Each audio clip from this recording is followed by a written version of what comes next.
શરીરને અનેક લાભ પ્રદાન કરતું શાકભાજી એટલે બીટ.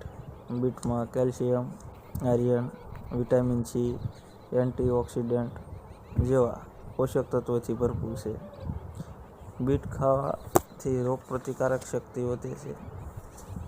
બીટમાં રહેલું ફાઇબર જે પાચન તંત્રને ખૂબ જ મજબૂત બનાવે છે.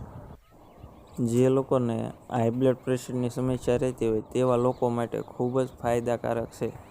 બીટ ચહેરા પર પડતી કરચલીને દૂર કરવા માટે પણ ખૂબ જ ફાયદાકારક છે.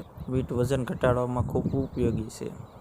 વિડીયો ગમ્યો હોય તો વિડીયોને લાઇક કરો, કોમેન્ટ કરો અને ચેનલને સબસ્ક્રાઈબ કરી દો, જેથી તમને ખેતીને લગતા અને પાક માહિતીને લગતા વિડીયો મળતા રહે.